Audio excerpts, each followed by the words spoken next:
આ કૃષ્ણ તું મારી તરફ ડગમાંડ હું ઉતરતા ઢાળ જેવો છું, મનાવી લે મને હું સાવ નાના બાળ જેવો છું, અને સમુદ્રના તળ માપવાનું તું છોડી દે સાવ, થોડોક મારામાં ઉતર તો હું સાતમા પાતાળ જેવો છું. એટલે મેરા આપકી કૃપા સે સબ કામ હો રહા હૈ. એ તારી કૃપા ઉપર હાલે. જો ઈ કૃપા ઈ વિશ્વાસ રાખતા આવડી જાય તો. મીરાએ વિશ્વાસ રાખ્યો અને ઝેરનો કટોરો લઈને કૃષ્ણને એટલું કીધું કે મારો વિશ્વાસ નથી ડગતો, પણ એટલું કાના ધ્યાન રાખજે કાલ હવારે જગત વાત ન કરવું જોઈએ મીરા કૃષ્ણની પાછળ બાવરી બની મેરી, આટલી લાજ રાખી લેજે. અને મોઢે કટોરો માંડે ને અમૃતનો ઓડકાર આવે એટલે કૃષ્ણા તું તો જાણસ, રાણાજીને કેજો ફરી ઝેર મોકલે, આ મીરા કરે છે સાદ, એને ઝીલવા આવશે મારો નાથ, આને કે વિશ્વાસ.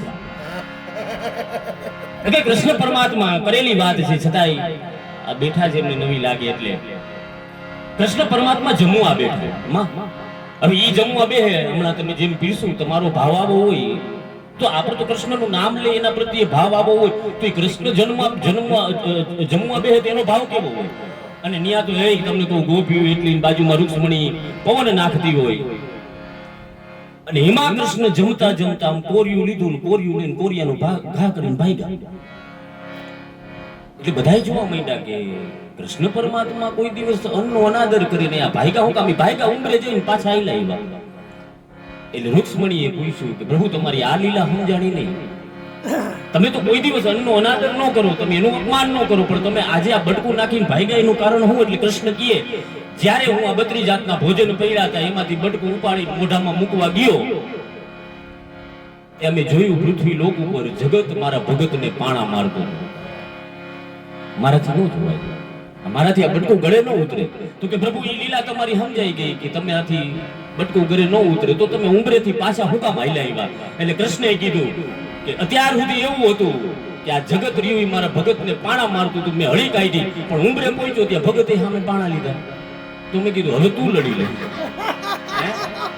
સંપૂર્ણ વિશ્વાસ હોય એની ઉપર તમે મૂકી દો કે તું કરી બધું બરાબર છે કૃષ્ણ, કારણ મેરા આપકી કૃપા સે સબ કામ હો રહા હૈ.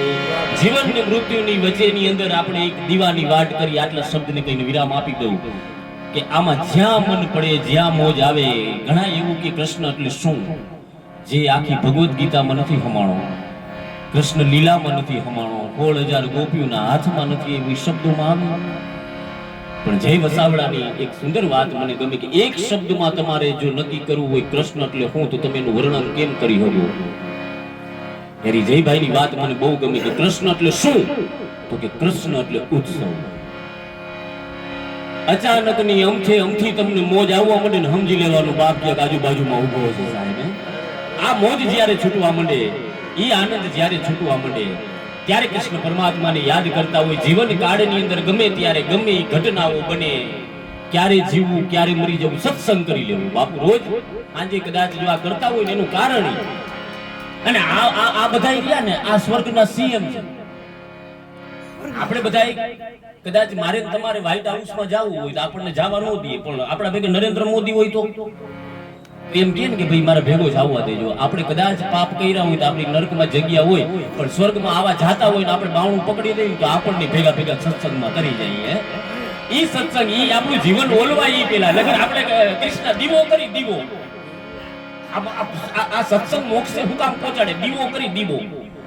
ઈ દીવો કરી એટલે વાટ મૂકીને એની અંદર દિવેલ પૂરી. આપણે દિવેલ ખાલી થઈ જાય એટલે શું કરી? દિવેલ નાખી વાટ હોય, પછી દિવેલ ઈ પૂર્યું હોય ને પછી વાટ હોય ઈ બળી જાય. શું કરી? દિવેલ છે તો વાટ બદલાવી લઈએ, ઈ વાટને આપણે ખેંચી લઈએ. પણ વાટ અને દિવેલ બે ભેગા થઈ જાય ને પતી જાય ને તો સમજી લેવાનું હવે સંસદનું ટાણું થઈ ગયું સાહેબ, હવે મોક્ષનું ટાણું થઈ ગયું છે. ઈ અંજવાડામાં નાઈ લેવાનું સાહેબ. એક ધૂંધળું વિશ્વ મારું હતું, એક ધૂંધળું વિશ્વ મારું હતું, પણ એક આના એમાં એક સ્પષ્ટ ચિત્ર તારું હતું.